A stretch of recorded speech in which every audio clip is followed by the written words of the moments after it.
ጤና ይስጥልን ተመልካቾች እንዴት ናችሁ? ከፋና ሚዲያ ኮርፖሬሽን ፋና ፖድካስት ተጀምሯል። ፋና ፖድካስት አንድ ጉዳይ ዛሬ ከስቱዲዮ ወጣ ብለን በውሃና ኢነርጂ ሚኒስቴር ቅጥር ግቢ ውስጥ እንገኛለን። ምክንያታችን ደግሞ የታላቁ የኢትዮጵያ ህዳሴ ግድብ ነው። የታላቁ የኢትዮጵያ ህዳሴ ግድብን መነሻ በማድረግ ከውሃና ኢነርጂ ሚኒስትሩ ኢንጂነር ሀብታሙ ኢተፋ ጋር ቆይታ ለማድረግ ነው እዚህ ከስቱዲዮ ውጪ በሳቸው የሚሰሩበት ተቋም የተገኘ ነው። እንግዲህ ኢንጂነር ለቃለ መጠይቁ ፈቃደኛ ስለሆኑ ከኛም ጋር ስለተገናኙ በቅድሚያ ከልብ ነው ማመሰግነው። አመሰግናለሁ። ኢትዮጵያውያን በጉባ በረሃ ታሪክ ሰርተዋል፣ ትርክትን ቀይረዋል። በጋራ ሆነው የወል ትርክታቸውን መነሻ ጉባ በረሃ ላይ አድርገዋል።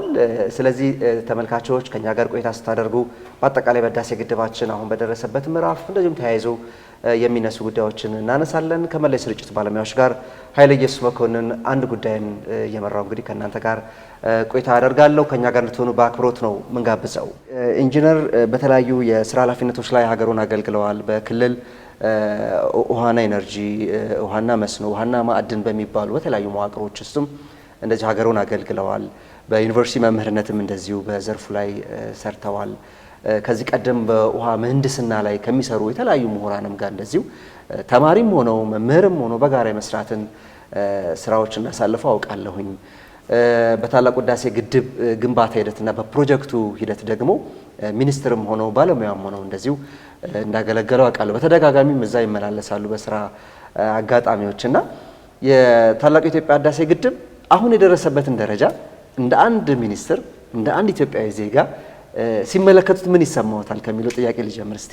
እሺ፣ አመሰግናለሁ ኃይለ ኢየሱስ። እንደ ማንኛውም ኢትዮጵያዊ ነገሮቹን በደንብ በትኩረት ስታይ ኢትዮጵያ የምትባል በጣም ትልቅ ሀገር፣ በጣም ትልቅ ማህበረሰብ ያላት፣ ትልቅ እድል ያላት ትልቅ ሀገር የነበረች በተለያየ ምክንያት ደግሞ ስትንገራገጭ የቆየች ሀገር ሆነ ስታይ በተለይ በደንብ ካደግን በኋላ ነገሮቹን ስናገናዝብ በጣም የሚቆጩ የባከኑ ጊዜያቶች ኢትዮጵያ እንደነበራት የሚያሳዩ ነገሮች አሉ። ይሰማሃል ይሄ ማለት ነው። እኔም እዛ ውስጥ ነኝ ያለው። ምንድናቸው የባከኑብን ብለህ ብታይ በእጃችን ምን አለ የሚለውን ሰው ቆጥሮ መረዳት አለመቻል ነው። ቆጥሮ መረዳት በተጀመረበት ጊዜ ደግሞ በጣም ኢትዮጵያን ማደግ የማይፈልጉ ኃይሎች ይሄንን ሀሳብ ቀደም ብሎ የመረዱ ሰዎችን የመኮርኮብ እና ነገሮቹ እንዳይሳኩ የሚያደርጉባቸው ሂደቶችን በታሪክ በትምህርት ቤትም ጭምር የምናያቸው ታሪኮች ጉዳዮች አሉ። ከዛ ውስጥ ደግሞ ኢትዮጵያ ትልቅ እድል አላት ብዬ የማምነውና ፋክቱም ሀብቶቿን ቆጥራ አለመጠቀም አለመቻል፣ እነዚህ ሀብቶችም አለማወቅ፣ ሁሉም እኩል ተረድቶ የሀገር ጥቅምና የፖለቲካ አመለካከት ልዩነቱ ምንድን ነው የሚለውን አለመገንዘብ የሚያሳዩ በጣም ብዙ ሂደቶች ነበሩ ማለት ነው። ይህን ስታይ በጣም ብዙ የሚቆጩ በኢትዮጵያ ታሪክ ያለፉ እድሎች ነበሩ። ከነዛ ውስጥ በጣም ጠበብ አድርገን ካመጣ ነው ውሃው ላይ ካየ ኢትዮጵያ በጣም ትልቅ እድል መጠቀም የምትችልባቸው አጋጣሚዎች እያሉ ለም ላይ ረሀብተኛ፣ ደሃ፣ በጨለማ የምትኖር ህዝብ ያላት ሀገር፣ መጠጥ ውሃ የሌላቸው የሚበላ ነገር የሌለበት ሀገር ተብሎ በጣም በዓለም ላይ እስከ መዝፈን ጭምር ተደርሶብናል ማለት ነው። የተፈጥሮ ጉዳይ እንዳለ ሆኖ ይህን ስታይ እጅግ ከቁጭትም አልፎ በጣም ያናድድሃል። ለምን የሚል ይፈጥርብሃል ማለት ነው። ለምን የሚለው ሲፈጠር መፍትሄ ብለህ እንደ ራሴ የምታስበዋል እንደ ሰው እንደ ግለሰብ። ከዛ አልፎ ደግሞ ባለ ሙያ እንዴ እኮ ነበረኝ በእጄ እኔ እኮ ማድረግ ይቻል ነበር ብለህ የምታስባቸው ጉዳይ ውስጥ ራስን ታያለህ ማለት ነው። እኔ እዛ ውስጥ ካሉ ወገኖች አንዱ ነኝ የሚሆነው። ምክንያቱም ከተማርኩትም ሙያም ካለንም ሀብት ውሃዎች አሉን። እውነት ነው በተለያየ ቦታ ላይ ይለያይ መጠኑ እንጂ ለኢትዮጵያ የሚበቃ ያህል ውሃ የለንም ማለት አንችልም። አለም በከርሰ ምድርም በገጸ ምድርም ደረጃ ላይ ማለት ነው። ይህን ውሃ ሰው ረጋ ብሎ መጠቀም ቢችል፣ ምሳሌ ማዋል ብንችል ኢትዮጵያውያን የነበረብንን ያ መጥፎ አሻራ ወይም የተቀባን ጥላሸት አጋጥመንም ነበር። ይሄ እንዳይሆን የተሰራብን በጣም ብዙ ጥፋቶች አሉ። እሱን ስታይ እጅግ ያናድዳል፣ ይቆጫል ማለት ነው። ህዳሴ እንግዲህ ይህንን ውጭት ነው የሰበረው። እንደ ግለሰብ ስታይ እንደ ማንኛውም ኢትዮጵያዊ ተው የሙያ ጉዳይ ሴክተሩን ትተን ስታይ ያን ነው የሰበረው። በኢትዮጵያ ታሪክ የነበሩ ነገስታት በተለያየ ሚዲያ ነው ማነሳቸው ነው። ኢትዮጵያን ማባጸ ከተፈለገ የመጀመሪያው ጉዳይ ውሃ ሀብታችንን መጠቀም ከንጉሱ ነው የሚጀምረው። ያሳብ ከንጉሥ ኃይለ ሥላሴ ማለት ነው የሞከሩ ስራ አላቸው። መንግስቱ በጣም ጥሩ ስራዎችን ሰርተዋል። የማይወራ ዛሬ መነገር ያለበት ጉዳይ ሌት ፕራይም ሚኒስትር መለስ ዜናዊ ህዳሴ ማስጀመር ላይ ትልቅ ስራ ሰርተዋል። ቀጥሎ ክቡር ጠቅላይ ሚኒስትር ሌት በፊት ኤክስ የነበሩት አቶ ኃይለማርያም ደሳለኝ ሀሳቦችን አንድ ላይ በማምጣት ሶስቱ መሪዎች የግብፅም የሱዳንም የኢትዮጵያ ለመጀመሪያ ጊዜ ተነጋግረው ስለ ውሃ መጠቀም ስለ ህዳሴ በጠረጴዛ ዙሪያ ማምጣት መቻል ትልቅ ስራ ነው የተሰራው። ዛሬ ክቡር ጠቅላይ ሚኒስትራችን ዶክተር አብይ ደግሞ ህዳሴ የተበላሸበትን አስተካክለው እዚህ ጋር ማድረስ ላይ ትልቅ ስራ መስራት ችሏል ማለት ነው። ስለዚህ የዘመናት የነበረውን ቁጭት እንደ ማንኛውም ኢትዮጵያዊ እንደ ሙያው እንዳለው ሰው ሴክተሩን የመራ ሰው ስታይ ትልቅ ቁጭት ነበረብን። ብዙ እድሎች ያመለጡን፣ ቀደም ብለን ማድረግ እየቻል ሳናደርግ የቀረንባቸው ጉዳይ ዛሬ ተሳክቶ ስታይ እድለኛ ነኝ ብዬ ነው የማስበው ማለት ነው። ምክንያቱም በእኛ ዘመን አሁን ኢትዮጵያ ውስጥ ባለው ትውልድ ዘመን የዘመናት የነገስታት ምኞትና ህልምና ሀሳብ የነበረው ተሳክቶ ስታይ ስኬት ነው። ቁጭት ወደ ስኬት መጥቶ ዛሬ በኩራት የምታይበትን ጊዜ ተፈጥሯል።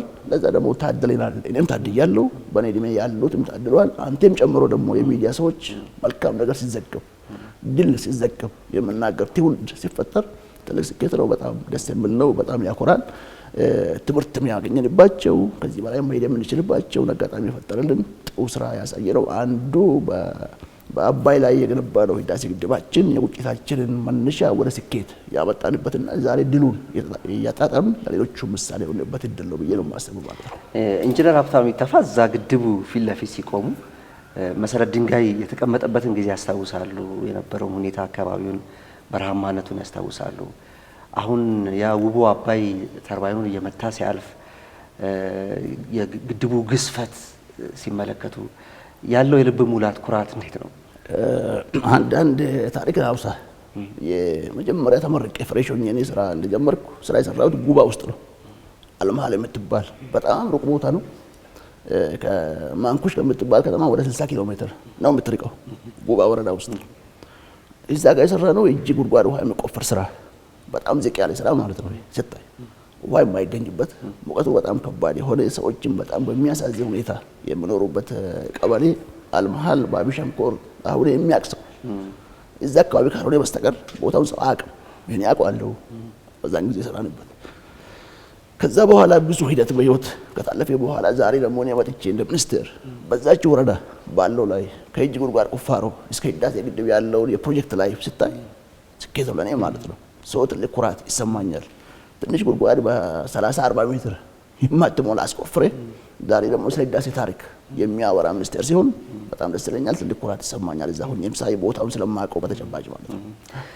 እንግዲህ እርስዎ ለመጥቀስ እንደሞከሩት የታላቁ ህዳሴ ግድብ በትውልዶች ቅብብል እንግዲህ ከሰል ሸጣ ለህዳሴ ግድብ ቦንድ ከገዛች እናት አንስቶ እስከ ኢንቨስተሩ ሌላውም ዜጋ በሀገር ውስጥም በውጭ ያሉ ኢትዮጵያውያንን በጋራ ያስተሳሰረ እንደውም ከአድዋ በኋላ ሁለተኛው ኢትዮጵያን በጋራ የቆሙበት ፕሮጀክት እንደሆነ ይነገራል። እና የታላቁ ኢትዮጵያ ህዳሴ ግድብ ኢትዮጵያን የሰፋት ነው ብለን መግለጽ እንችላለን ወይ?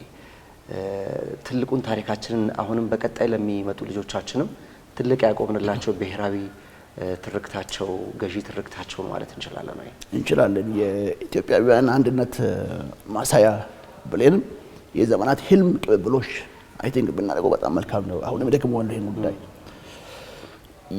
በ50ዎቹ ላይ እዚህ አሁን ያለንበት አዳራሽ ትልቅ ማሽን ነበር በቅርብ ያወጣ ነው። እኛ ያ ማሽን በወቅቱ ሲመጣ ለመጀመሪያ ጊዜ ኢትዮጵያ ሸለቆ ጥናት የሚባል በንጉሱ ጊዜ ገብቶ ካርታ የሚሰራበት በሄሊኮፕተር ነው የሚከደው።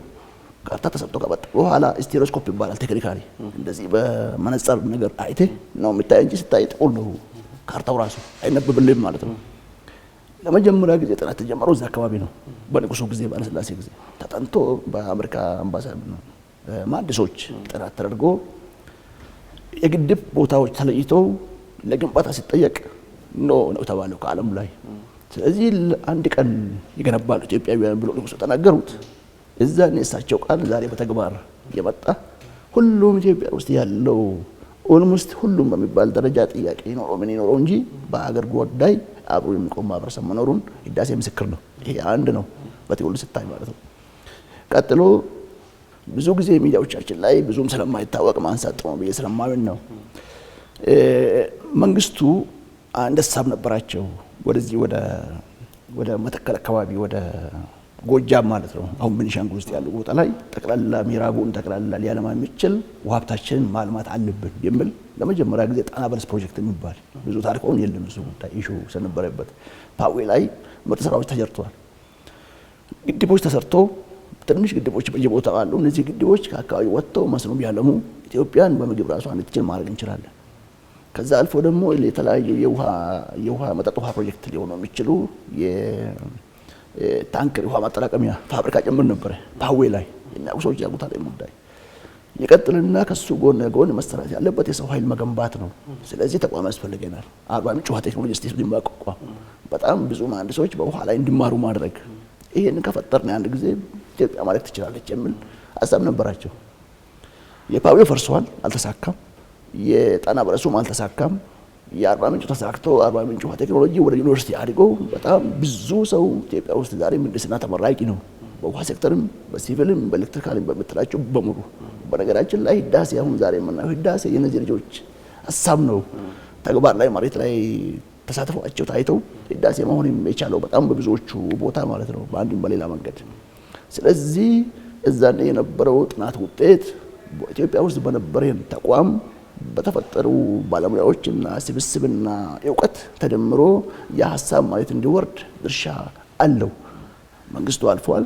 ከዛ በኋላም ክቡር ጠቅላይ ሚኒስትር መለስ ዜናዊም ህዳሴ ሲሰራ ፕሮጀክት ኤክስ ይሄ ፕሮጀክት ስሙ ሳይጠራ ጥናቱ ይሰራ የነበረ በተለየ ሁኔታ ተከናውነው መሬት ላይ እንዲረቅ በማድረግ ላይ የነበራቸው ድርሻም እዛኔ በንጉሱ ዘመን የነበረው ሀሳብ ነው የተሻገረ ባሉ ሰዎች እዛ ቦታ መድረስ ቻለ። በማከል ላይ በጣም ብዙ የተበላሽብን ነገር ነበር። ያበላሽን እኛ ሰዎች ናቸው፣ ኢትዮጵያውያን ናቸው።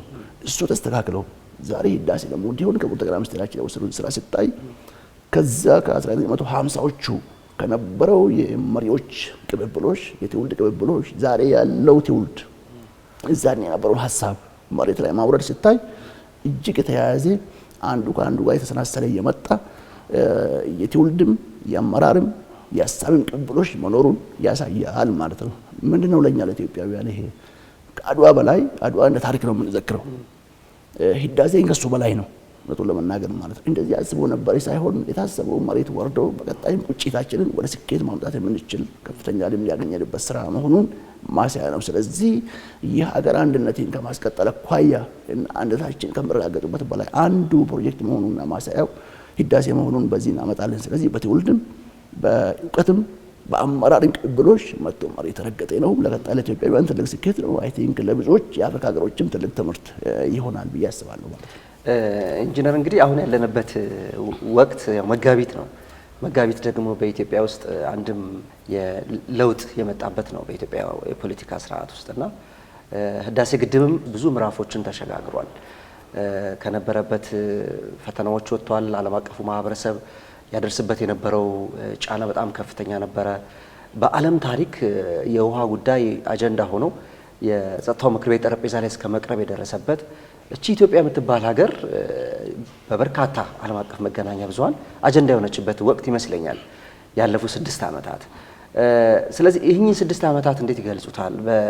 የለውጡ አስተዳደርም በህዳሴ ግድብ ላይ ወሰናቸው ወሳኝ የሚባሉ ውሳኔዎች አሁን ለምናያቸው ስኬት ፍሬ ማፍራት እንደ አንድ መነሻ እንደ አንድ ስፕሪንግ ቦርድ ነው ማለት እንችላለን ወይ ክቡር ሚኒስትር? እውነቱን እንችላለን።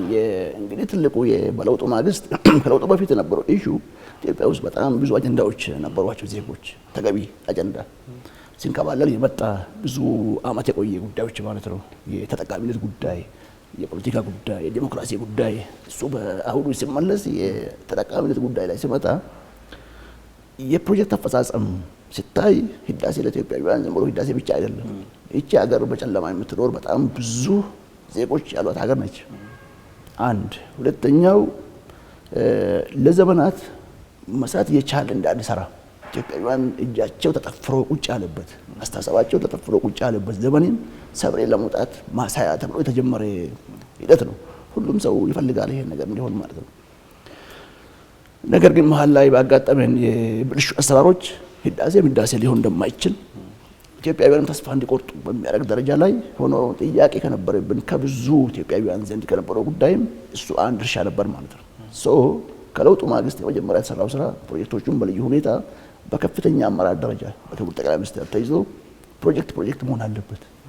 ምንድነው ፕሮጀክት ብለህ ካሰብክ የሚጀመር ጊዜ ያለው የሚያልቅ ውጤት ያለው መጨረሻ ላይ ፕሮጀክት ይሄ ነው ስታይ ማለት ነው። ህዳሴ ግን መጀመሩ ይታወቃል፣ ግን መቼ እንደሚያልቅ አታውቅም።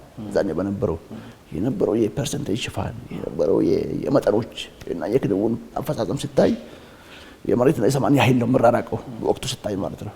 ይሄ ማስተካከል የመጀመሪያ ስራ ነው ማለት ነው። ምንድነው ማስተካከል የሚገባን ሲባል ፕሮጀክት አስተዳደር ፕሮጀክት ማናጅመንትን ማየት ነው።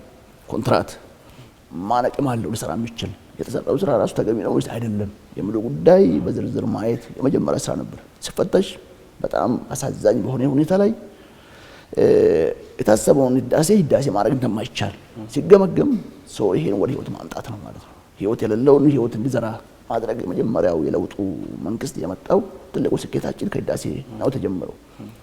አመራሩን ማየት ነው፣ አፈጻጸሙን ማየት ነው። ለዛ አካባቢ ፈጠሩ የነበሩ ተገቢ ያልሆኑ የተበላሹ ጉዳዮችን ማስተካከል ነው። እሱ ላይ ትልቅ ስራ ተሰርቶ ስራውን መስራት የሚችል አቅም ያለው ልምድ ያለው ተቋም ቢመጣ ቢሳተፍ ያሳካል ተብሎ የተወሰደ ስራዎች ተጀመሩ። ሲጀመሩ ደግሞ ዝም ብሎ መጀመር ብቻ ሳይሆን መደገፍ አለበት።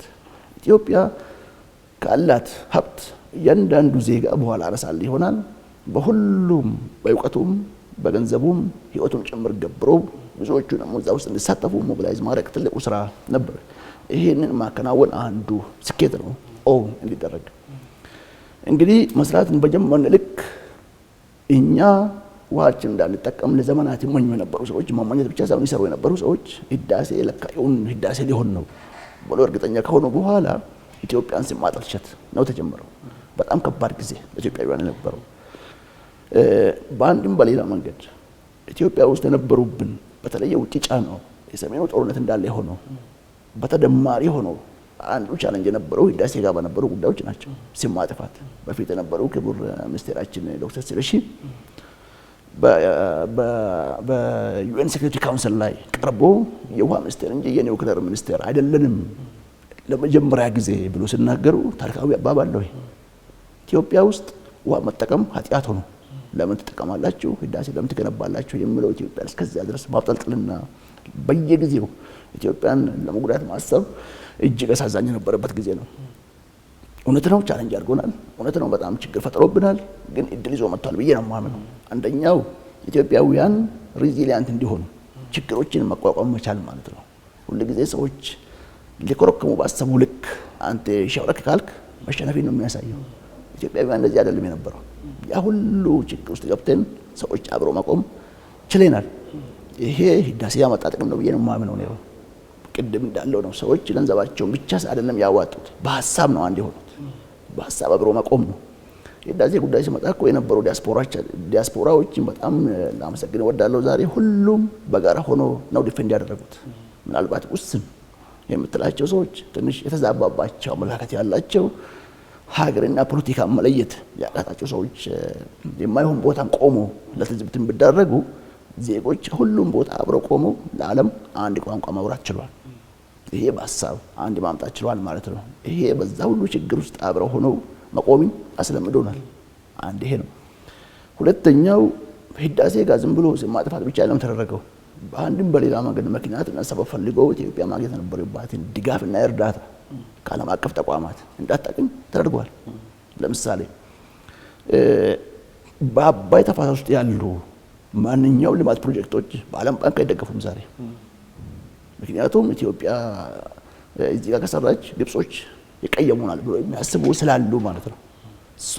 ለካ ከውጭም ባናገኝ በራሳችን አቅም መገንባት እንችላለን እንዲባል ሰዎች ቁጭት ውስጥ ገብተው ሀብት እንዲያሰባስቡ እድል ሰጥቷል።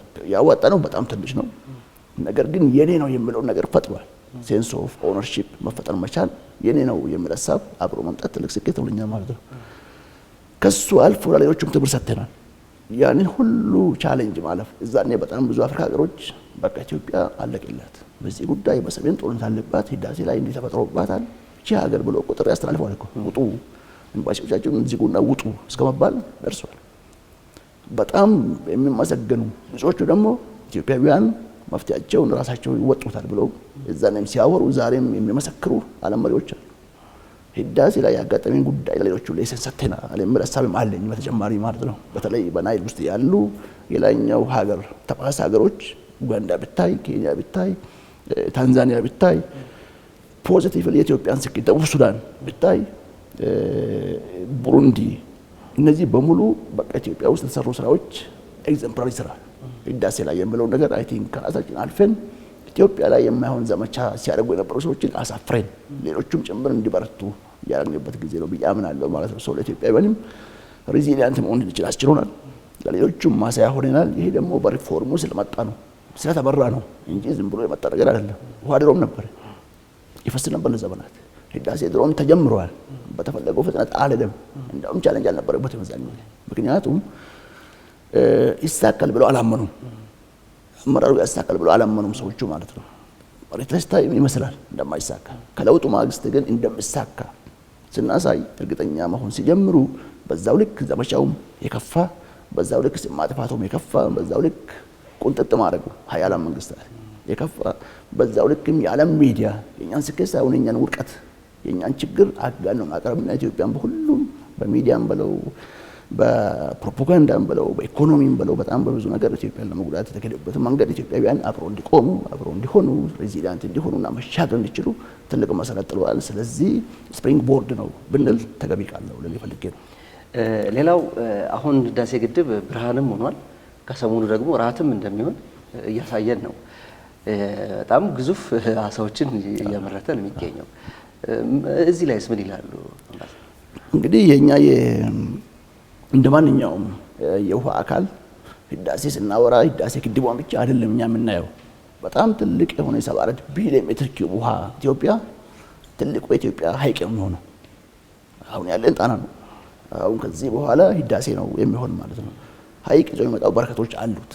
አንደኛው እና ትልቁን ድርሻ የሚሆነው ወደፊት ኢትዮጵያ ወደዛ አካባቢ ትልቅ አጋጣሚ የሚያመጣለት የትራንስፖርትና የመዝናኛ ቦታ ይሆናል።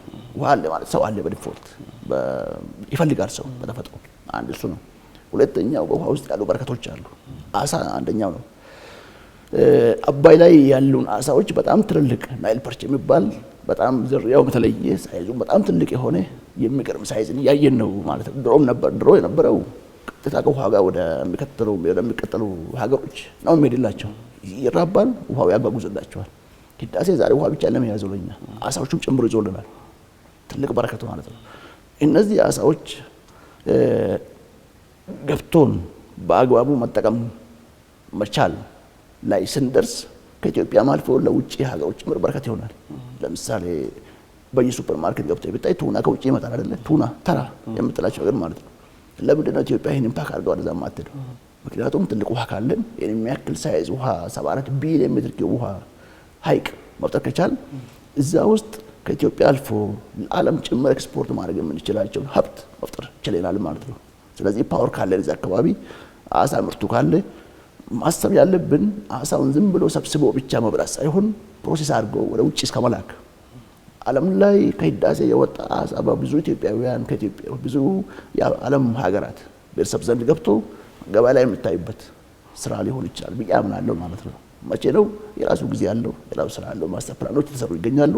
እሱ ሲያልቅ ባለሀብቶች እዛ ሄደው ስራቸውን ሊሰሩ ይችላሉ ማለት ነው። ዛሬ ግን በጣም ብዙ ወጣቶች ተጠቃሚ ናቸው። እዛ አካባቢ ያሉ የክልሉ ተወላጅ የሆኑ ወጣቶች በተደራጅቶም በግልም እያወጡ ለገበያ እያቀረቡ ነው ያሉት። በጣም ብዙ ተጠቃሚ ሆነዋል። ብዙ ለውጥ የመጣበት አንዱ ትልቁ ስራችን ይሆናል ማለት ነው። እሱ ሁለተኛው ትሩፋታችን ነው። ፓወር አመጭተናል፣ ውሃውን መያዝ ችለናል።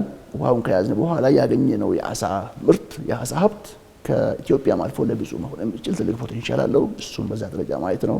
ባለቤት ግን ያስፈልገዋል። በተለይ ግብርና ሚኒስቴር፣ የክልሉ መንግስት በጋራ ሆነው እንዴት አድርገን ነው ባለሀብቱ ወደዛ ሞቢላይዝ የምናደርገው የሚለውን ነገር መስራት አይ ቲንክ በቀጣይ የሚያስፈልጉ ስራዎች ናቸው። ግን መሬት ላይ ተጨባጭ ሁኔታ ፓወር እዛ አካባቢ ካለ ውሃ ኦልሬዲ ካለን አሳውን አምርተን ፕሮሰስ አድርገን በሁሉም አቅጣጫ ላይ ለዓለም ማሰራጨት ይቻላል ማለት ነው። ሌላው በዚህ ወር ይመስለኛል የናይል ቀንን በድምቀት ኢትዮጵያ አካሄዳለች፣ አክብራለች። በአጠቃላይ በዚህ በናይል ኢኒሼቲቭ ውስጥ የሚገኙ በርካታ አባል ሀገራት ቅድም እርስዎም የጠቀሷቸው እዚህ ነበሩ። በህዳሴ ግድብ ሄደው የግድቡን ሂደት ተመልክተዋል። የኔ ጥያቄ በጊዜው እነዚህ አባል ሀገራቱ ወደ ስፍራው ሄደው ጉብኝት እንዳያደርጉ በግብጽ በኩል ጫና ሲደረግ እንደነበር እናስታውሳለን። መግለጫ መስጠቱንም እናስታውሳለን። ሆኖም የኢትዮጵያን ጥያቄን ተቀብለው ሄደው ተመልክተዋል ግድቡን። እንደው ምን ተሰማቸው? ምን አሉ? ሄደው ማየታቸው ለኛ ትርጉሙ ምንድን ነው? አመሰግናለሁ። እንግዲህ የናይል ቀን ምንድን ነው የሚል ትንሽ ሀሳብ ብሰጠው ይመስለኛል። ከሱ በፊት በየአመቱ ይከበራል ፌብሩዋሪ 22 በእኛ የካቲት 15 ማለት ነው። መጀመሪያ በታንዛኒያ ዳር ሰላም ላይ የዛሬ 19 ዓመት በፊት አካባቢ ከተጀመረ በኋላ ናይል ቤዚን ኢኒሼቲቭ ስናቋቁም በየአመቱ እንዲከበር ነው እዛ የተባለው። በየአመቱ ሀገራት ይወስዳሉ እንደ ጽዋ በላይ በቃ እያዞሩ ሁሉም ሰው ፈቃደኛ የሆነ ሰው እድሉን ወስዶ ያዘጋጃል፣ ያቀርባል። ኢትዮጵያ ዘንድሮ ይሄን አዘጋጅታለች ማለት ነው። አሚና በነበረው ስብሰባ ላይ ቡሩንዲ ነበረን። ቡሩንዲ ኪጋሊ በነበረው የናይል ቀን ጽዋውን ወስደን ወደዚህ ስናመጣ ምንድነው የኛ ስራ የሚል ስንሰራበት ቆይተናል። በዚህ እንደ ሚኒስትሪ የመጀመሪያው ጉዳይ ትልቅ ኢሜጅ መገንባት ኢትዮጵያ ምን እንዳለች እኛ ስለ ውሃ እንጠቀም ሳይሆን ከሱ አልፈናል። እኛም ለመጠቀም ሳይሆን ተጠቅመን አሳይተናል። ኢትዮጵያ የት ነች ያለችው የሚለው ነገር የናይል ተፋሰስ ሀገር አባላት እንዲያዩ ላይ ነው በደንብ አስበን ስንሰራ የቆየነው አንድ አመት። ከዛ ውስጥ አንዱና ትልቁ ስራችን የወሰድነው ሁሉ ጊዜ ጭቅጭቅ አጀንዳ የሆነው ሮንግሊ ሰዎች አንደርስታንድ አድርገው ኢትዮጵያን የሚያጠለሽ ወገኖችም ጭምር ብጅታቸው የሚጠራበት አንዱ አጋጣሚ ይሄ ነው። በተለይ ህዳሴ የሚመለከት ይሄን ትልቅ አጀንዳ አድርገን ሰራበት ቆይተናል። ህዳሴ ደግሞ እንደዚህ የምናደርገው ሰዎች ሄደው በአይናቸው እንዲያዩ፣ በአይናቸው ሄደው ሲያዩ ምን ነገር አስፈልገንም ለኛ እነሱ ናቸው ምስክር የሚሆኑት ማለት ነው። ህዳሴ ለካ ትልቅ ደረጃ ኢትዮጵያ ግድብ የሚለው ቀርቶ የአፍሪካ ትልቁ ግድብ ይበል እስከሚባል ደረጃ ላይ ኢትዮጵያውያንን ልምድ፣ ኢትዮጵያውያንን ባለሙያዎች ስራ፣ ኢትዮጵያውያንን ኮሚትመንት በዛ ቦታ ላይ መስራት መቻልን አንዴ ሰዎች ካዩ እውነቱን ለጊዜ ይናገራል ማለት ነው። ይሄን አንድ አድርገን ነበር ስናስብ ነበረው። ሁለተኛው ኢትዮጵያ ውስጥ በተለይ አዲስ አበባ ላይ ያለውን ጉዳይ ኢቨን ብረዱን እዚህ ወገኖቻችን በተለይ ኢትዮጵያ ውስጥ የተሰራ ያለው ለውጥ በተለይ በአዲስ አበባ ላይ ኮሪደር ልማት ላይ የሰሩ ስራዎችንም ሰዎችን ምን አድርገን ነው የምናስገነዝብ የምለውንም እጅግ እንደ ማንኛውም ዜጋ የሀገርን ጥቅም ለሰዎች መሸጥ ማሳየት የምንችልበት እድል ለማሳየት እንድንችል ይሄንን በደንብ ሰርተናል። ሶስተኛው ሚዲያ ኢንጌጅመንት ነው። ሚዲያ ኢንጌጅመንት ኢትዮጵያን ብቻ ሳይሆን ከውጭ ያሉ ሚዲያዎችም ቢሳተፉ ቢገኙ የሚለውን እንዴት ሞቢላይዝ እንደምናደርግ ነው ስናከለ ነበረው። እኛ ባቀነው ልክ ሀሳቡን ወደ መሬት ለማውረድ ስናስብ ግብጾች ደግሞ በዛው ልክ ነው መቃወም የጀመሩት ማለት ነው። ጥሪ ሲተላለፍ የናይል ቀን በአዲስ አበባ ላይ በዚህ ቀን ይከበራል፣ ስለዚህ ሁሉም እንድትገኙ የሚለውን የናይል ቤዚን ኢኒሼቲቭ ሴክሬታሪያት የሚባል ተቋም አለን።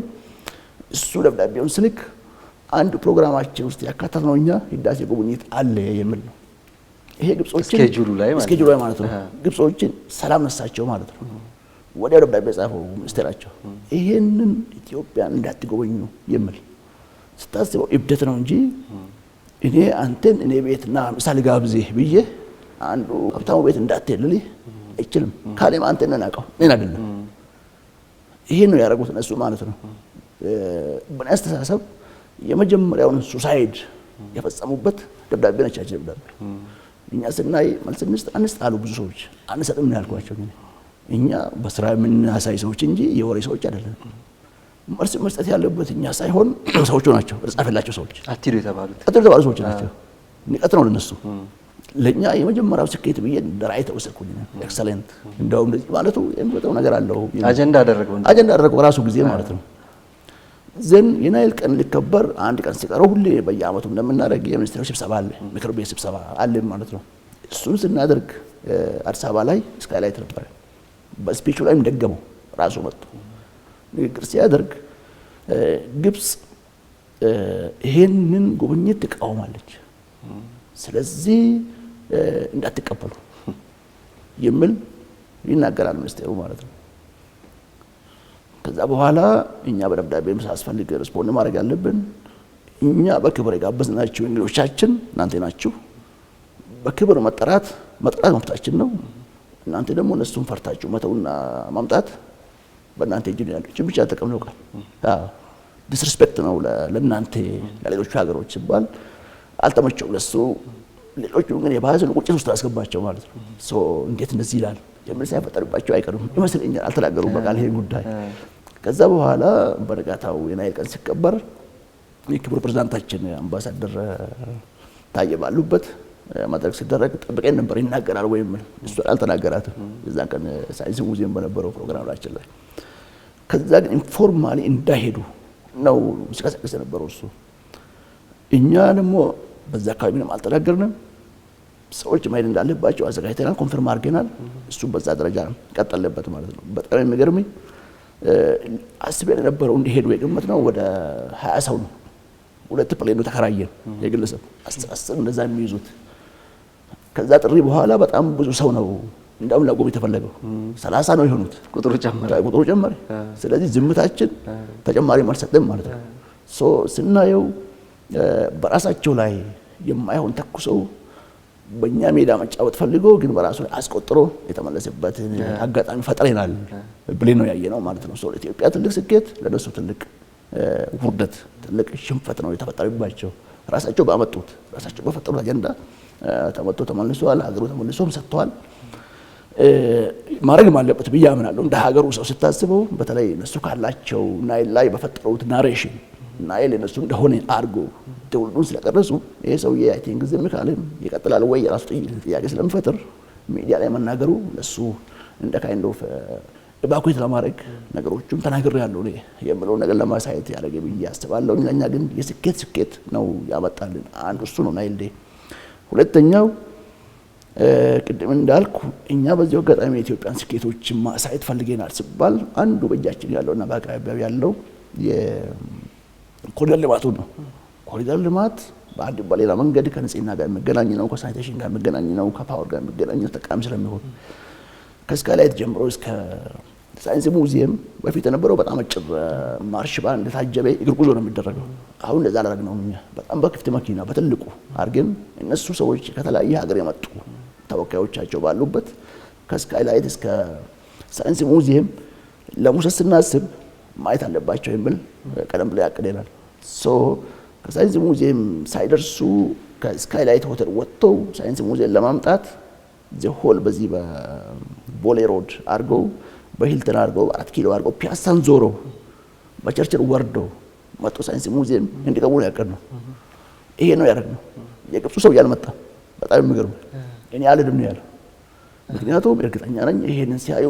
የአምባሳደሮቻቸው ስለምነግሯቸው ያሟል ምንም ጥያቄ የለው ይሄ በቃ እንደዚህ ሲያወራ የነበረው ሲያጠለሹ የነበሩትን ዓለም ሲያይ ኢትዮጵያን ስኬትን ሌላ ሰው መጥቶ ለመሰክር በአይኑ ሲያይ ከዚህ የባሰ በሽታ የለም ለሱ የሚያሙ እኔ ስብሰባ ቦታ ነው የሚገባው አልመጣም ብሎ ብቻውን ተነጥሎ ነው የቆየው ስካይላይት ውስጥ ሁሉም ሚኒስቴሮች ሌሎች ብቻውን ቀረ ሌሎቹ ክፍት መኪናው ከፊት ለፊት ያሉት ታካባላት የምንላቸው አሉ ታካባል ማለት የቴክኒካል አድቫይዘሪ ኮሚቴ ማለት ነው ከሁሉም ሀገር ተውጣጡ አሉ ያንዳንዱ ሀገር ወደ 3 አለው 30 20 አካባቢ የሚሆኑ ሰዎች ናቸው ከስር መኪና ውስጥ አሉ ከላይ የሚጫወቱ ልጆች አሉ በዙሪያው ላይ ስለ ውሃ ሀብታችን ለብልጽግናችን የሚል የተለያየ ነገር ሙዚቃ የሚጫወቱ ልጆች ከላይ ሲጫወቱ ከኋላ የኢትዮጵያ ሚኒስትር ዴኤታ ክቡር ዶክተር አብርሃ ነው ያሉት ቀጥሎ ግን እያንዳንዱ ሀገር እኛ መኪና አዘጋጅተን ደረጃውን በጠበቀ ሁኔታ ለአስሩ ከሱ ውጪ የባመጡ በሙሉ በውክልናቸው በስርዓቱ ተቀብለናቸው እያጀቡ ኢትዮጵያን ስኬት በተለይ አዲስ አበባ ላይ የነበረውን ስኬት ባይናቸው እንዲያዩ አርገናል ማለት ነው ሁለተኛ ነጥብ ነው በናይል ዴይ ምክንያት አርገን ያመጣናቸው ከዛ በኋላም እነዚህ ጋር የመጡ ቅድም ያላነሳውልህ በጣም የሚገርም ታሪክ እዚህ ማንሳት ጥሩ ይሆናል ብዬ አስባለሁ ለስልጠና የመጡ ልጆች ነበሩ ከሁሉም ሀገር የመጡ የሚዲያ ባለሙያዎች ናቸው እቺን አቃለን እኛ ከመጀመሪያው ነው እነሱ መጠቀም ፈልገናል እነሱ ሎቢ አርገን ግማሹ ገብቷል ኦሬዲ በጀርመን ድጋፍ በጀርመን ጂአይሲ በሚባል ድጋፍ የመጡ ናቸው እነዚህ ሰዎች ወደ ህዳሴ ለመሄድ ፕሌን ተከራይተው ነበር ሁለት ፕሌን ራሳቸው ግብጾቹ ሎቢ አድርገው ይሄንን ጉዞ አስቀርቶባቸዋል ጋዜጠኞቹ ማለት ነው እነዚህ ጋዜጠኞች ከዛ ሲከለከሉ ከኛ ጋር ትልቅ ስኬት ስለሆነላቸው ወደኛ ነው የመጡት ማለት ነው ሰው ለምንድን ነው የምንከለከለው የሚል ፈጥሮባቸው ድጋሚ ሚዲያው ላይ ጭምር ነጥባቸው አታግጾች ማለት ነው እነሱ ሰዎች ከኛ ጋር ሲሆኑ በተጨባጭ ምንድነው ህዳሴ ኢትዮጵያ ውሃ ራሱ ምንድነው የሚለው ነገር ከሰዓት በነበረው በፌብሩዋሪ 22 ወይ 15 የካቲት 15 በነበረው ፕሮግራም ላይ ከሰዓት እንዳው ሞር ኢትዮጵያ ለማወቅ ስለ ናይል ለማወቅ ሳይንስ ሙዚየም ላይ ያዘጋጀው ኤግዚቢሽኖች ነበሩ። እያንዳንዱ መረጃ እንዲያገኙ እድል ፈጥሮናል ማለት ነው። ህዳሴን እንዲያውቁ ማድረግ፣ ሁለተኛ ኢትዮጵያን ሀብትና ፖቴንሻል በሳይንስ ሙዚየም ያቀረብነው ኤግዚቢሽን ላይ በደንብ እንዲያው ለማድረግ፣ ሶስተኛ አዲስ አበባ ላይ የመጣ ያለው ትልቁን ለውጥ በአይናቸው እንዲያዩ ለማድረግ ችለናል። ግብጾቹ በዛው ልክ አፍሮን ተሸማቀው በመኪናቸው አድርገው ወደ ሆቴላቸው ተመለሱት። ከዛ በላይ ጠፍቶ እሱ ወደ ሀገሩ የገባ ማለት ነው። እኛ ግን በትልቁ አድርገን ኢትዮጵያን ከፍታ ሰዎች እንድናገሩ ማድረግ ችለናል። ይህን ደግሞ በድፍረት የሄዱ ሚኒስትሮች ተናግረዋል። የኡጋንዳ ሚኒስትር ኢትዮጵያውያኖች እንኳን ደስ ያላችሁ፣ ኢትዮጵያ መንግስት እና ኢትዮጵያ ህዝብ አገሩን እየገነባ ነው። ለኛም በቃልም ብላለች፣ በፋናም ጭምር ይሄን ኢንተርቪው ሰጥቷል ማለት ነው። በጣም ብዙዎቹ እነዛ ጋዜጠኞች እነዛ በጂአይዚ በኩል እንዳይሄዱ የተደረጉ ሰዎች በግብጽ ተንኮል ምክንያት የቀሩ ሰዎችም እዛ ሲሄዱ በጣም ገርሟቸዋል። ለካ እንዳንሄድ የተፈለገው አንድ እውነት ማለት አለ ማለት ነው። ያ እውነት ምንድነው? ኢትዮጵያ የገነባችው ህዳሴ ግድብ ነው። ከታንዛኒያ የመጡ ነበሩ፣ ከኬንያ የመጡ ነበሩ፣ ከደቡብ ሱዳን ከሱዳን ጭምር የመጣች ልጅ ነበረች። በቃ ሪያሊቲ ይሄ ነው እኔ አውቀዋለሁ ብላ የተናገረችበት ማለት ነው። እነዚህ የሚዲያ ልጆች ሲመለሱ በሁሉም ባሉባቸው ሚዲያ ተቋም ውስጥ ይነቅ ይናገራሉ። ባይናገሩ አይቶታል፣ ሪያሊቲ ይሄ ነው የሚለው ነገር አይቶታል ማለት ነው። ስለዚህ የዘንድሮው የናይል ቀን አከባበር ኢትዮጵያ ከመጀመሪያው ወስዳ ስናመጣ አላማ ይዘን ነው ያመጣነው። አላማችንን በደንብ አሳክተን ኢትዮጵያን ከፍታ አረጋግጠን ዓለም እንዲመሰክር ማመስከር ብቻ አይደለም። የስም መጥራት አስፈልገኝም አንድ ሁለት ሀገራት ሚኒስቴሮች ሲመለሱ ፕሬዝዳንቶቻቸውን ነግሩ እንደ ህዳሴ እንደሚያስጀምሩ በቀኛም ገንዘብ አሰባስበን ትንሽም ብትሆን በጋራ ሆደን መቆም ያስፈልጋል። ኢትዮጵያ ለኛ ትልቅ መማሪያ ናት ብሎ ያሰቡበትና ወደ ስራ በቀጣይ እንገባለን ብሎ ሄዱበት ስራ ነው ማለት ነው። ከራሳችን አልፈን ብዙ ህዳሴዎች በናይል ቤዚን ውስጥ በላይኛው ተፋሰስ ሀገሮች ውስጥ እንድተከል አይ ቲንክ ትልቅ አሻራ የጣልንበት ቀን ነው ብዬ አስባለሁ ማለት ነው። እንግዲህ ወደ ኮሚሽን አድርጓል ይሄ የናይል ኢኒሺዬቲቭ። ይሄ ትልቁ የኢትዮጵያ ስኬት ይመስለኛል። ባለፉት ዓመታት የነበሩ አድካሚ ድርድሮች፣ ውይይቶች እንደነበሩ እናስታውሳለን እና በዛው ልክ ደግሞ በኃይል ለማስተሳሰርም እነዚህን አባል ሀገራት እየተሰራ እንዳለ እናውቃለን። ከአንዳንድ ሀገራት ጋር አሁንም የኃይል ስምምነቶች አሉ። ከሰሞኑ የምንሰማቸው ነገሮች አሉ።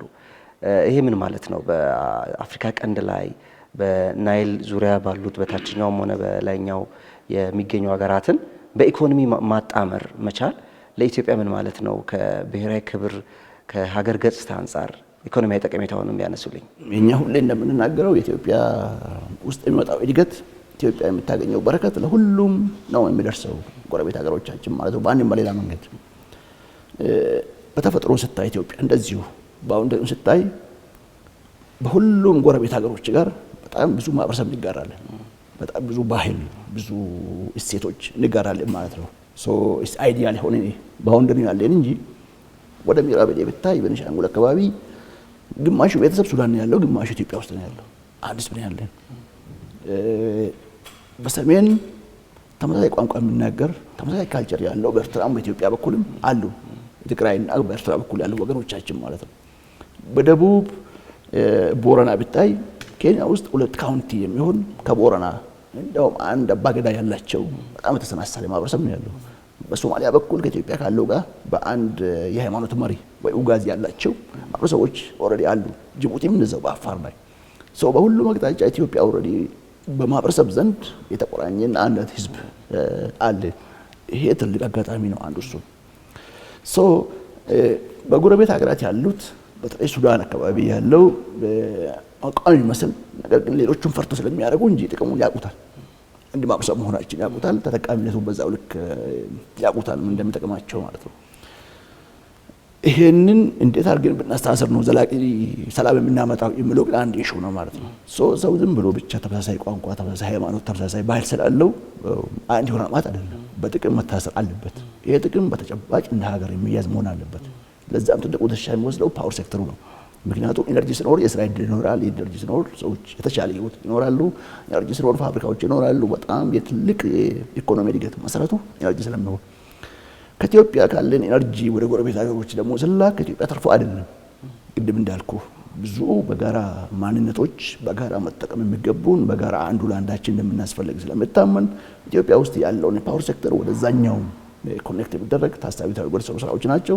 በዛው ምክንያት ለሱዳን፣ ለኬንያ፣ ለጅቡቲ በፓወር ቆይተናል ከተገናኘን እዛ አካባቢ ተጠቃሚ ናቸው። እንግዲህ ህዳሴ ግድብ ትልቅ ድርሻ አለው እዛ ውስጥ። ምክንያቱም ብዙ ማመነጨ ቁጥር ብዙ ኃይል ወደዛ ስለሚሄድ ተጠቃሚነቱ በዛ ደረጃ ይረጋገጣል።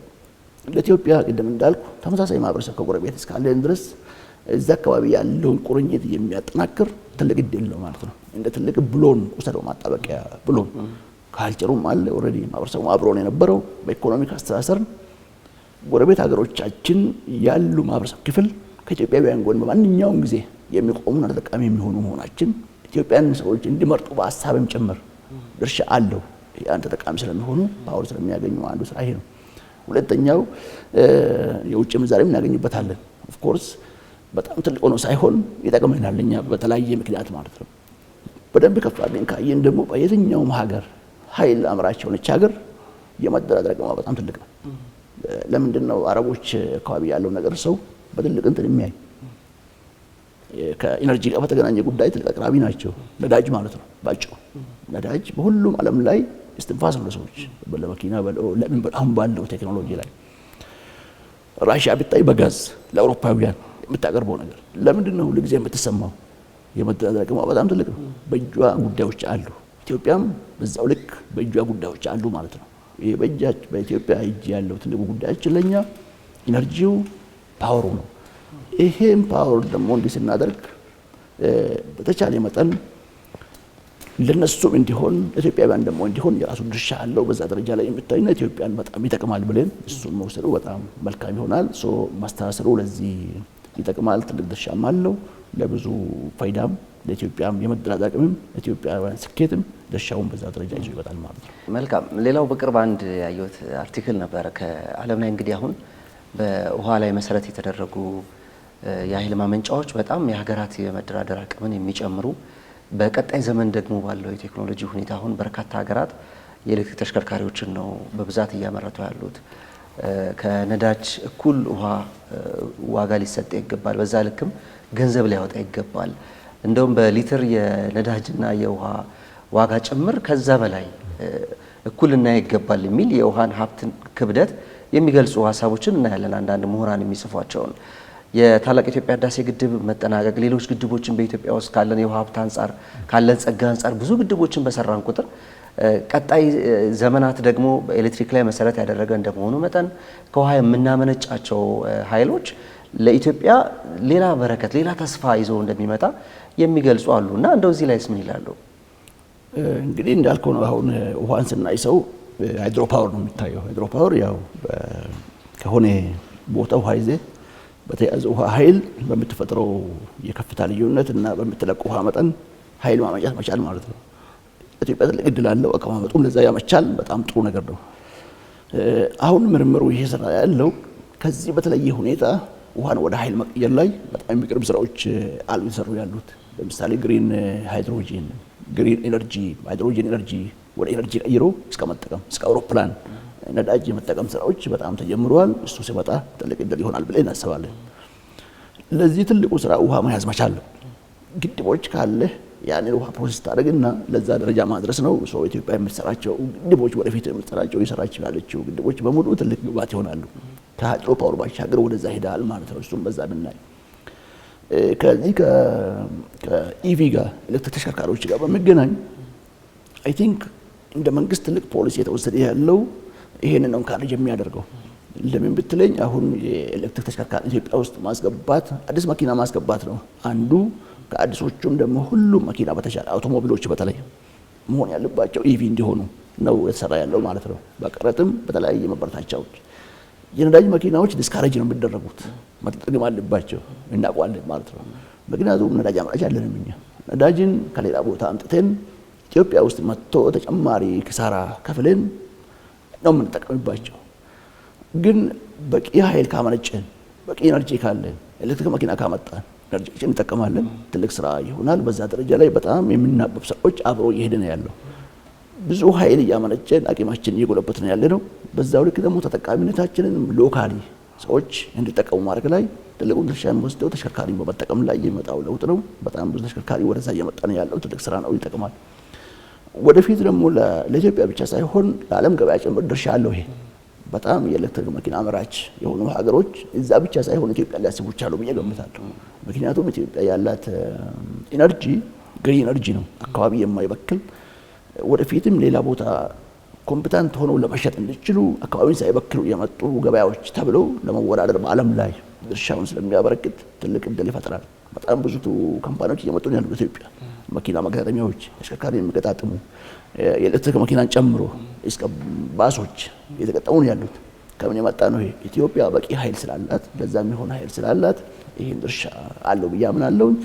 ለኢትዮጵያውያንም ጭምር በዛ ደረጃ ይዞ ይመጣል። ዓለም ላለው ሌላውም ገበያም ወደዚህ መሳብ ይችላል። እንግዲህ ጠቅላላ እንደ ሲስተም እንደ ዓለም ካየው ሰው በቲዎሪም ቢሆን የሚያወሩት የአካባቢ ብክለት ወይም ክላይሜት ቼንጅ ባጭሩ ብለው የሚያወሩት ትልቁን ድርሻ የሚወስደው ብዙዎቹ ማኑፋክቸሪንጎች ናቸው። ከፋብሪካ የሚወጡት ጉዳይ ካርቦን ዳይኦክሳይድ ወይ ከነዳጅ ማጣሪያዎች የሚወጡ ናቸው። ኢትዮጵያ እያቀረበች ያለችው ኃይል አረንጓዴ ኃይል ነው ወይ ግሪን ኢነርጂ የምንለው ነው። ምን ማለት ነው? ይሄ አካባቢን የማይበክል ከሃይድሮ ፓወር የሚመጣ በጣም ንጹህ የሆነ ፖሉሽን የሌለው ኃይል አቅርበን በዚሁ ደረጃ ደግሞ ወደዚህ የመጣው ማኑፋክቸሪንግን ፖሉት ሳያደርግ ዓለምን ሳያደርግ የሚሰራቸው ስራዎች ለዓለም በርከት ሆነ ይላል። እኛ ከኢትዮጵያ አልፎ ጎረቤቶቻችን ላይ ሰራን እንደዛ ነገር ይመጣል። እኛ ኃይል ወደ ኬንያ ስንሸጥ ኢትዮጵያን ፓወር በተጠቀሙ ቁጥር እዛ እነሱ አካባቢ ተጠቀሙ የነበረውን የጄኔሬተርና የተለያዩ ይሄ በካይ ጋዝ የሚጠቀሙባቸው ይተውታል። ስለዚህ ዲካርቦናይዝ ማድረግ ላይ ድርሻ አለ ማለት ነው። ደቡብ ሱዳን ብታይ ኦልሞስት ሊትራሊ በሁሉም ቦታ የሚባል ደረጃ የሚጠቀሙት በነዚህ በነዳጅ በሆኑ ኃይል አማራጮች ናቸው። ሶማሊያም እንደዛው፣ ጅቡቲም እንደዛው። በቀጠናው ላይ እኛ ብዙ ባለማ ልክ ለጎረቤቶቻችን ብዙ በሰጠን ልክ አካባቢው ላይ የአካባቢ ብክለትን ነው የምንቀንሰው። ከኢትዮጵያም አልፎ ኢትዮጵያ ኢነርጂ ፖቴንሻል ወይ ሃይድሮ ፓወሮቻችን ለቀጠናውም ለአፍሪካም ለዓለምም የሚቆጠር ስራ መስራት እንችላለን። ጀምረናል። እሱን ግን በደንብ መናገር ይፈልጋል። ዓለም እንዲረዳው ማድረግ ይፈልጋል። እንዲያግዙ ማድረግ ይፈልጋል። ባያግዙ እንኳን እንዳይቃወሙ ዝም እንድሉ ማድረግ ያስፈልጋል። እሱ ላይ ሁሉ መረባረብ ያስፈልጋል ብዬ አስባለሁ። መልካም። የግብጽ ሰዎች እንግዲህ አሁን እዚህ አዲስ አበባ መጥተው እንዳሉት በናይል ቀን አከባበር ላይ አጠቃላይ ኢትዮጵያ በአባይ ምንጭ መሆኗን ጭምር በተሳሳተ መንገድ ነው ትውልዳቸውን የቀረጹት።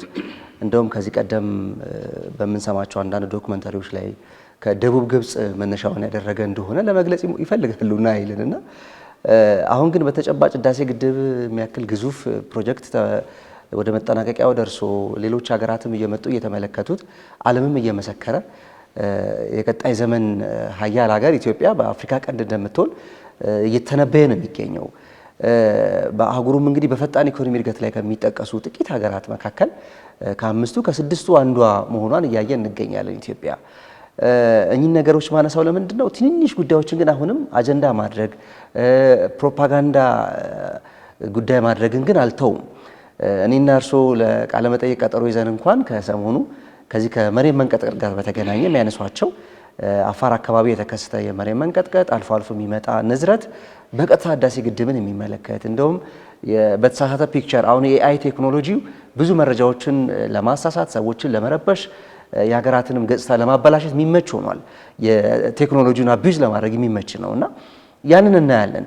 እርስዎ እንደ ውሃና ኢነርጂ ሚኒስትር ይህንን ጉዳዮች ሲመለከቱ የተሳሳቱ መረጃዎችን ሲያዩ ምን ይሰማዎታል?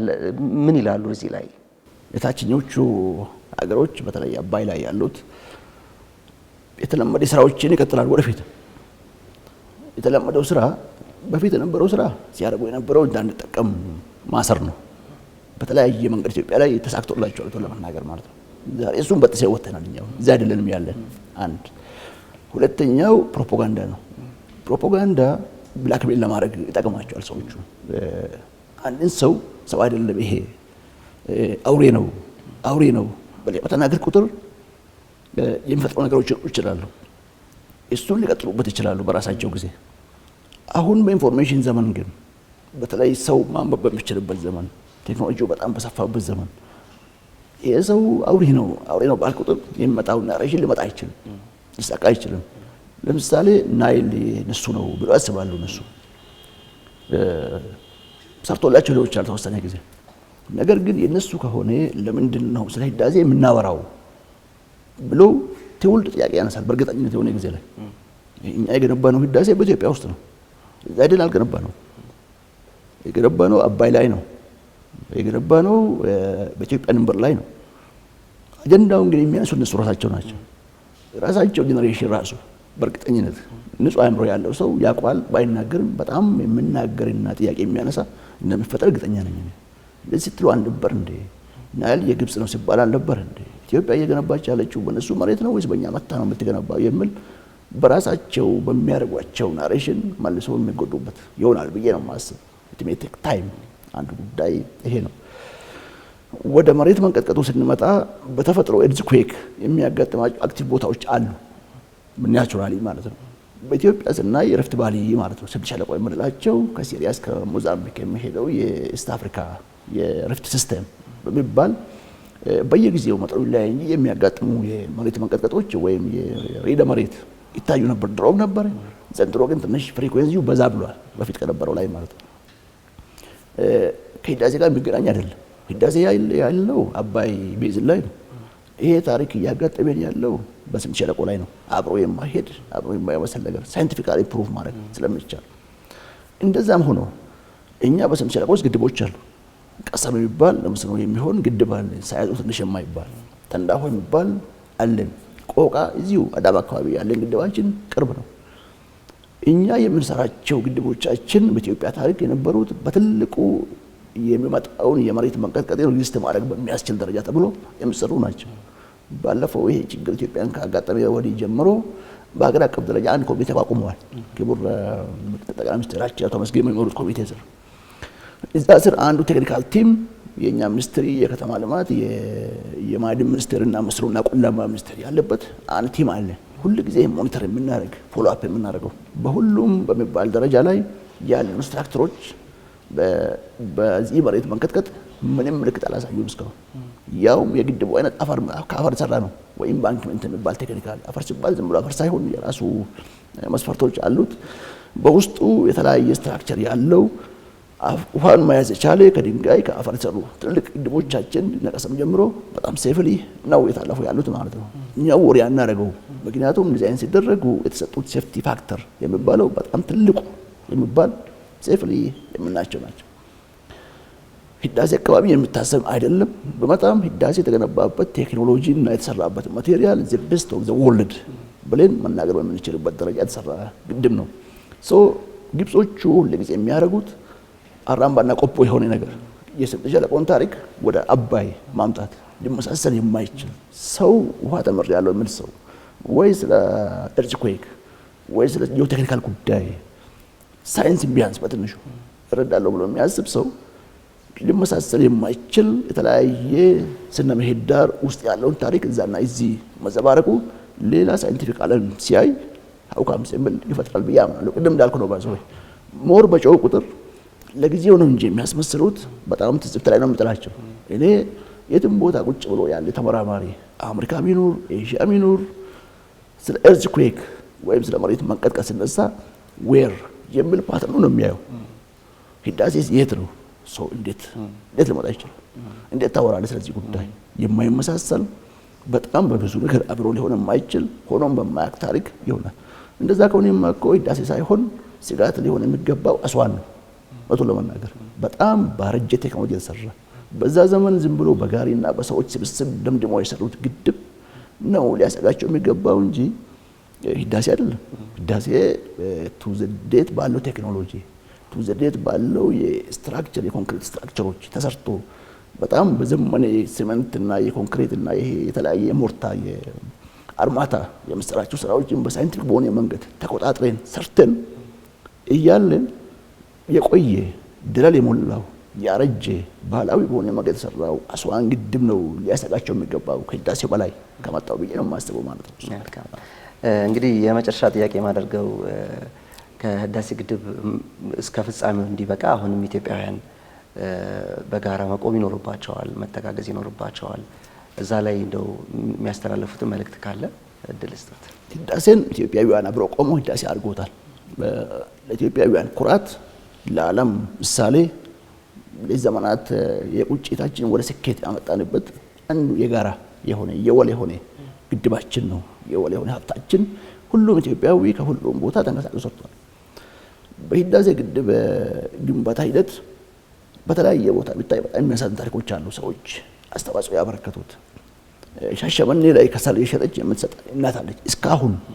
እስካሁን ዶሮ ሰጣ አንድ ልጅ ከቡግና ወረዳ ነው አማራ ክልል ላይ በጨረታ እዛኔ ልጅ ነበረች በወቅቱ ሲጀመር ማለት ነው። ትልቅ ገንዘብ ነው በወቅቱ 15000 ብር። ዛሬ ትልቅ ሴት ሆና ያቺ ልጅ አድጋ ባለፈው በሆነ ፕሮግራም ላይ ተገኝታለች በእናቷ። ትልቅ ሴት ሆና ማለት ነው።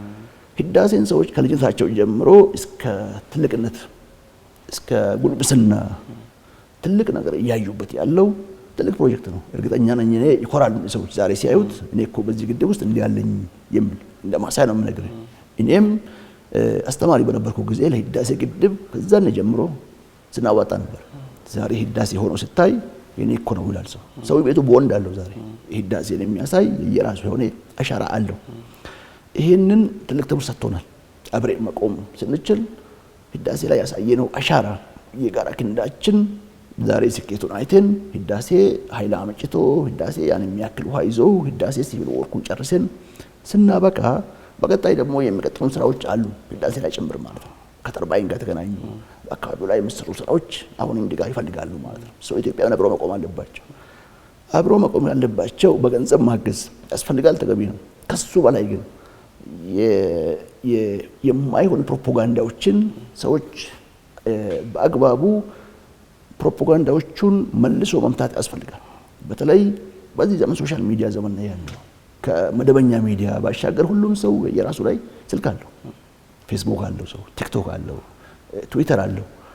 ይሄንን ሀቅ የሚያክሰው የማይሆን ፕሮፓጋንዳ በኢትዮጵያ ላይ የሚነሱ ዘመቻዎችን በአግባቡ ነው ማለት ያስፈልጋል። ማለት አይደለም ማለት ያስፈልጋል። እኛ በእርግጥ መናገር ያለብን እነሱ ወርደው በሚናገሩት ቋንቋ አይደለም፣ ከፍታችን መቀየር ያስፈልጋል ማለት ነው። ከፍታችንን ቀይር እነሱ ነው ስሉ በጣም በወረደ ቋንቋ በጣም በወረደ አመለካከት ሲከዱ እኛ ደግሞ እንደ እሰብ ኃይል በሚያሰባስብ ደረጃ ላይ ነው ኮሚኒኬት ማድረግ ያለብን። ምንድነው ኃይል ማሰባሰብ ማለት? ሚዲያዎቻችን ደቡብ ሱዳን ያሉ ወገኖች የላይኛው የናይል ተፋሰስ ሀገር እንደመሆናቸው መጠን ከኢትዮጵያ መማር ያለባቸውን ነገር ማገዝ ያስፈልጋል። ሪያሊቲው ይሄ ነው። አንዱ ምንድነው የምናገዛቸው ለያይ ይሆናል ማለት ነው። ኡጋንዳ እንዲጠቀሙ ማድረግ ነው። ሁሉም ጥቅሙን በቀመሴና በአጣጣሚ ልክ ነው ለካ ይቻላል እንዴ የብለ ይመጣው እዛ ለኢትዮጵያ ምን ይሆናል? ኃይል መሰብሰብ ይሆናል ማለት ነው። ኢትዮጵያ ብቻዋን ነበር ስትጋፈጥ ነበረው። ዛሬ አይደለንም። ምክንያቱም ስድስቱ ሀገሮች ኮኦፐሬቲቭ ፍሬምወርክ አግሪመንት መፈረም ማለት የኛ ነው ምን ተፈጠረው። ኢትዮጵያ ናት ይሄን ጉዳይ የጋራ ተጠቃሚነት ፍትሃዊ የመጠቀም መብት ጉዳይ ስታቀረቅም ነበረችው። አሁን ስድስት ሀገር ማመን ብቻ ሳይሆን ህግ አድርጎታል ማለት ነው። ከየት የመጣ ነው?